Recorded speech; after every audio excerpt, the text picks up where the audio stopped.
Every couple of months on the internet, we hear the MCU is so back, or this is why we should kill blockbuster cinema. Like, there's usually no in between.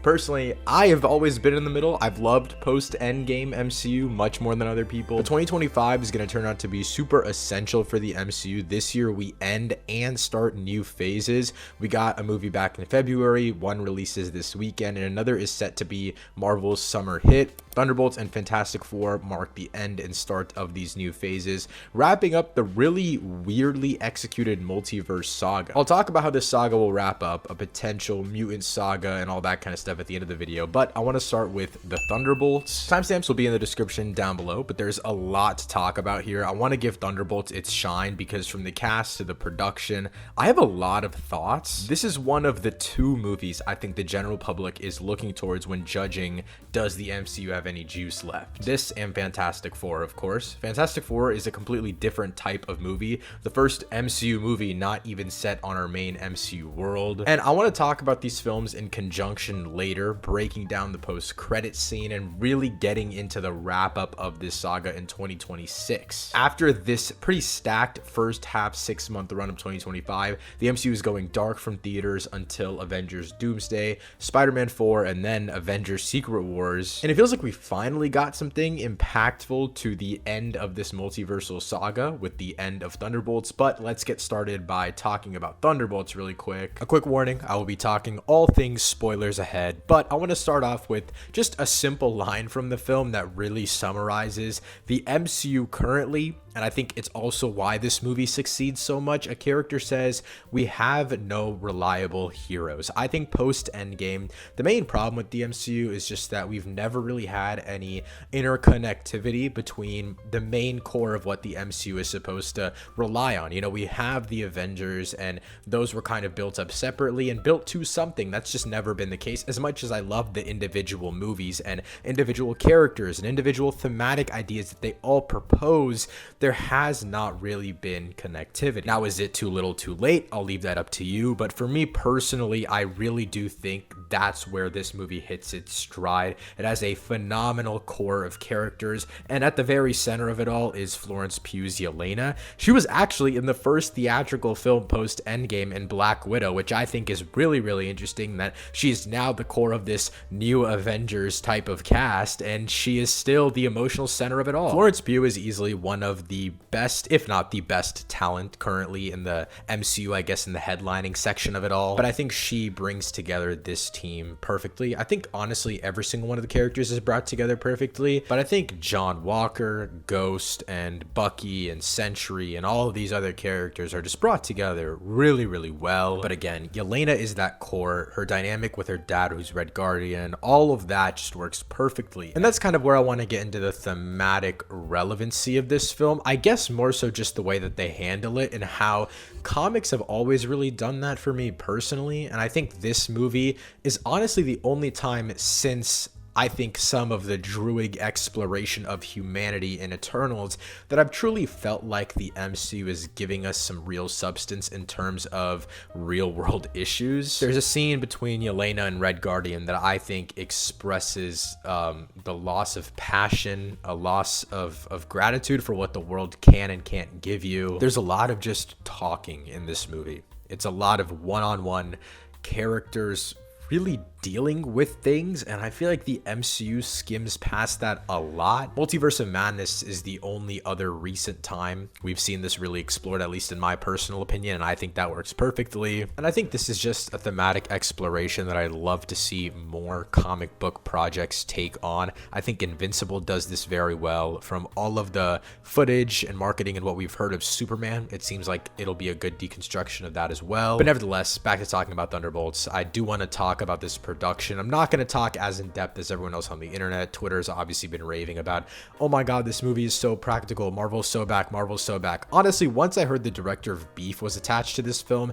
I was absolutely exhilarated because that's one of my favorite series of all time. And I think everything with The Void is also executed perfectly, even if that is a really big mix of CGI and practical. I think it's actually the perfect mix. There's the sequences in The Void where Yelena is going through her past memories that really blends together this fantastical element of what the Void is to realism and tying it back to the mentality of these characters. And I also really enjoyed that element of creating a hero, like artificially cooking a hero up to save the universe, kind of crafting a hero like the boys. Fontaine specifically says this is Earth's mightiest hero, when the Avengers are known as the Earth's mightiest heroes. An absolutely evil mindset that I think is executed perfectly here. And then in terms of the action, obviously the best fight scene in my opinion is the somewhat one take of all of the heroes versus Sentry, where they all get absolutely clapped. I mean, this is Marvel's Superman, and they use him in a really cool way. We only get one fight scene of him before he turns into the actual Void of what Sentry can be. I just think Sentry was used perfectly here. I really like the balance of Director Fontaine and the Sentry being the villain. It's more so the Void being the villain than Sentry himself, which I thought was a really interesting concept. I actually just think Sentry was used in the perfect way here. Like, an anti-type of Superman used to bring out the darkest sides of our protagonists. I don't think they could have done it better. Overall, I'm going to give Thunderbolts an 8.5 out of 10. And are we 1 for 2? You know, is this the start of saving the MCU, as Twitter is calling it? I think so.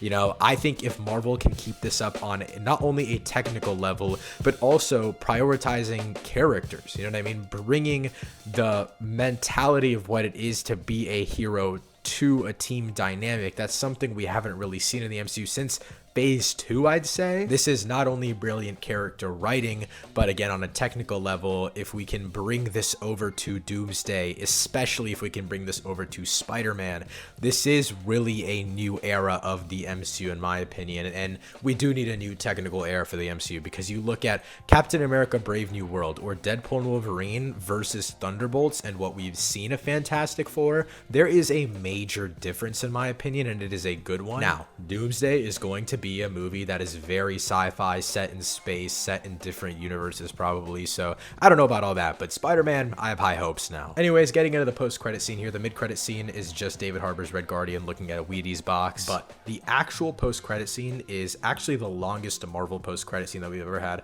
I believe it's just under 3 minutes long, and there's two big things to break down here. Firstly, Sam Wilson is also building a new version of the Avengers, and they're having copyright issues between the Yelena-led Avengers, I guess technically Red Guardian. We don't know who the leader is. I'm just going to say it's Yelena because she is the most character depth out of all of them. But the second Avengers team led by Sam Wilson. Now, this is really interesting because it just begs the question, who is on Sam Wilson's team? Because I'm pretty sure we've seen the entire lineup of who is on Yelena's Avengers team, but is Sam Wilson's Avengers team the one with Kate Bishop and Miss Marvel, Captain Marvel, maybe? All of the other characters that just aren't part of this anti-hero group? I also wonder why Bucky had specifically mentioned that he tried to talk to Sam about it and Sam declined, apparently. I don't really see that as a very in-character thing for Sam to do, especially after their conversation in the hospital after the Falcon crashed in Captain America Brave New World. I just thought that was interesting, but nevertheless, it's not too important because Marvel decided to basically spoil the ending of Fantastic Four. Now, for clarification, obviously, to me, to probably you who's watching this video, to most of my friends, we knew that Fantastic Four was going to take place in a different universe, and then by the end of the film, after Galactus probably destroys their universe, because who can really stop Galactus, they were going to come to the MCU main universe, they were going to warn everyone, and then they were going to fight against probably Galactus or Doom or something like that in Avengers Doomsday. Thunderbolts is actually the final movie set in the MCU before Avengers Doomsday, so that theory only made sense. But Marvel, big bro Kevin Feige, someone in the creative room said, no, let's just spoil the fact that at the end of the Fantastic Four movie, they're gonna end up on the MCU's Earth, because in the post-credit scene, we see them flying into the atmosphere of the MCU's Earth. I don't want to be that guy, but I genuinely think out of the premiere, people hyped the fuck out of this post-credit scene like way more. Like, the way people were talking about this, I genuinely thought we were going to get our first look at Doctor Doom's mask or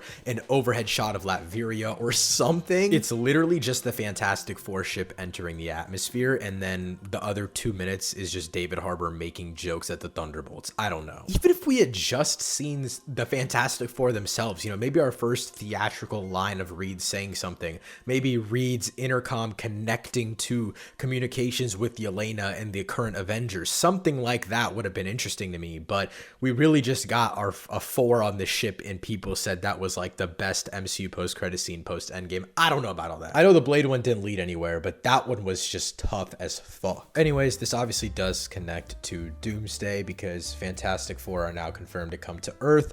I'm assuming they're doing it to warn them, or they're just escaping from their Earth. We do know in the first trailer for Fantastic Four, Reed was researching multi-dimensional travel, and then in the second trailer for Fantastic Four, he specifically does talk to Sue about how the people in space are warning him. They found out what he was trying to research, and he thinks he brought Galactus to his Earth. It's my fault. I stretched the bounds of space, and they heard. This all but confirms that obviously Reed is just trying to warn other Earths about this, and the MCU one is just the next one he helps. So that really is the main connection of how Thunderbolts not only affects Fantastic Four, but Doomsday in and of itself. I also quickly wanted to mention one of the most interesting things going into this very overhyped post-credit scene, when I thought we were probably going to see something of the Fantastic Four, whether it was in their universe or the MCU universe. I kind of assumed that they would spoil what was going to happen at the end of Fantastic Four. I was mainly just interested to see how they filmed the Fantastic Four in our universe, if we even saw them. Because as you can tell from the Fantastic Four trailer, the entire vibe is different. It feels like they're shooting on different cameras. It feels like every single piece of the practical set was just never used in the MCU before, which rightfully so, it's on a different universe. But how will that Fantastic Four be captured when they're in the MCU we've already seen for so long? That was one of the biggest questions I had, and I felt like the end of Thunderbolts was also shot a little bit differently than the rest of the film. Like, it was a very oversaturated, still slightly grainy. There was a little bit of vignette on there. I don't know, maybe I'm just overreacting, but I did see a little bit of a difference, and I wonder if that's how Doomsday is going to be shot, or if that's how Spider-Man is going to be shot, or a Fantastic Four sequel. I'm just saying this because a lot of the Infinity Saga was shot pretty similarly, so if we're doing a different technical style here, I actually think that's a pretty cool thing. And to wrap it up, I kind of want to talk about this multiverse saga going into the Mutant Saga. I'll talk more in detail about it when we know a lot more, but it's really just frustrating to me because we know that a lot of like older X-Men castings are returning, but I think it's just really weird that the MCU has gotten to the point where if they are doing a Mutant Saga with main X-Men characters, we're already going to have seen them to some extent, whether it's old castings or not. I think what's so interesting is seeing new characters for the first time, how the MCU is going to utilize their power sets and their team dynamics and all of these story elements that I feel like will just go under the radar because we've already seen previous versions of them in this universe. No matter what you want to say about the multiversal concept, once you see something on screen, it does take away from the overall effect of seeing it again. That's not the intended purpose of it, but I think that's just how it goes. For me personally, I think it's cool that we're getting the old X-Men characters back, you know, seeing them in comic accurate suits. I'm hype as hell to see Scott Summers use his laser as a parachute while he's flying down. That's cool as hell. But at the same time, I'd much rather see that for the very first time with our new castings in the Mutant Saga whenever they're, I guess, soft rebooting the MCU, because no one really has any idea what they're going to do. I still think they should keep the Fantastic Four that they have, the Spider-Man that they have. Some elements need to stay, but others 100% need to go. So again, it just doesn't make any sense to me at all whatsoever, and I think it's mainly because they're just absolutely rushing to Doomsday, and I guess just using old nostalgia bait much more than they need to. Like, I understand the Robert Downey Jr. coming back as Doom. I understand what story they're trying to tell,